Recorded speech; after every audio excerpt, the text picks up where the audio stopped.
All right, everyone, welcome back into another NFL DFS video. Going to be breaking down the Sunday night showdown between the Minnesota Vikings and the Atlanta Falcons. Let's go ahead and get into it. So as always, I like to start off with a quick game preview. Guys, looking at the game total, 44.5, nothing too crazy there. Looking at the point spread, the Vikings are 3.5 point favorites, 3.3 on average, which I was a little bit shocked by. I would have said that the Falcons should be like 1 point favorites in this game. So I was a bit shocked by that. And in my head, I'm like, okay, maybe Drake London and Darnell Mooney are a little bit more banged up than really we're expecting. But when we look at the reports, they're saying Darnell Mooney is fully good to go. Now, maybe he's not going to play a full snap share because he hasn't really practiced much. And that could be something, and maybe that's why they're knocking the Falcons. Then you also look at like Drake London. He was someone that got banged up as well. I'm assuming the Falcons are reporting everything accurately. And so definitely a little bit strange. Or a little bit of a head scratcher there. Because to me, it's much more of a toss-up. And you would argue 3.5 points is a toss-up anyways, but you guys get the point. It's a little bit strange. But I will say, if Darnell Mooney is going to be limited at all, which the reports haven't exactly suggested, but it's his first game in a while, maybe only plays 55 to, let's say, 60, 70% of the snaps, something like that. Drake London should still get a massive target share like what he got in week one. Now, what happened in week one was not really shocking for Drake London. He was someone that throughout preseason, the reports were Michael Penix is targeting Drake London basically all the time. And the few times he's not, he's throwing the football to Kyle Pitts. Okay. And so, again, with Darnell Mooney being back in the fold now, the question becomes, how much does that change things? Or does it just benefit the offense as a whole?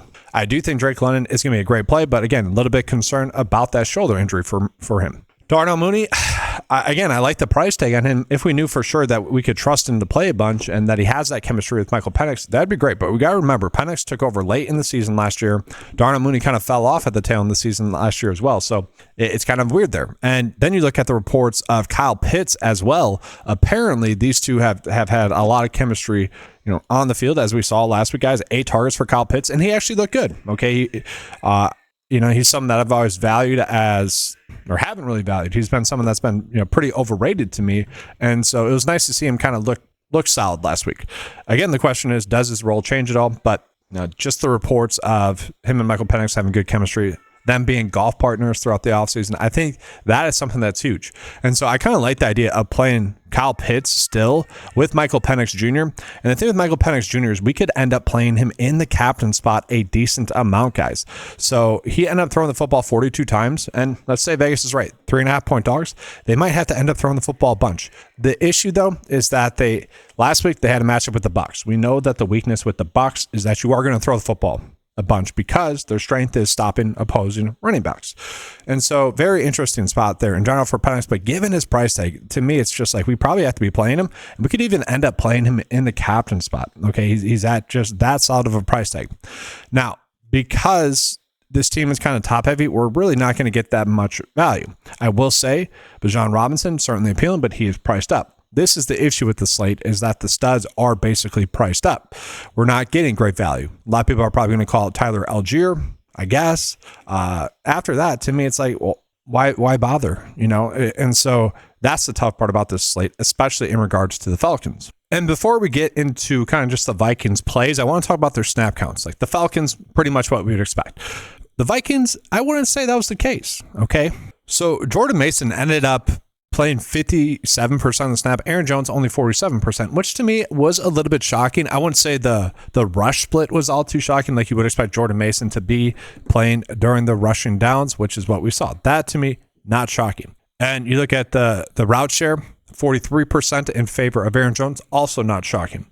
It did seem to me like it was a little bit of a hot hand approach. Jordan Mason was a little bit more effective just in the game in general, but besides that big play that Aaron Jones hit late in the game. And so Jordan Mason got the rock. And so I think that's going to be the case with the Vikings throughout the season. Now, yes, they'll have their packages at the start of a game. Some for Aaron Jones, more in the passing game, or outside tosses and whatnot. And then they'll have packages for Jordan Mason as well. Jordan Mason is going to be more likely to score a rushing touchdown, but as the game develops, I think it will be more of a hot hand approach. And so I think this is something that can change a lot. And it almost comes down to kind of how you think the game is going to go.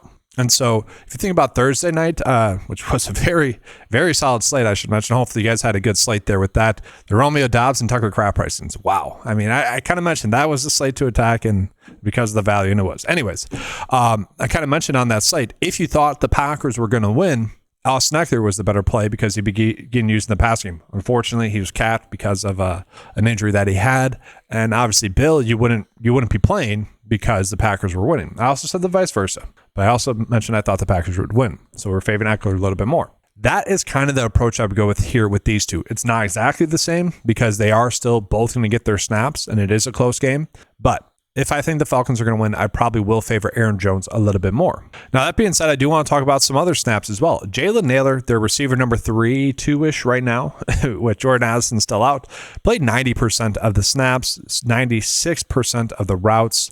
And Adam Thielen, guys. So Adam Thielen, when they were in 11 personnel, when they were in its 63% of the game, he was in 91% of the snaps. So when they were in clear passing down situations, Adam Thielen was on the field. He ended up playing 70% of the snaps.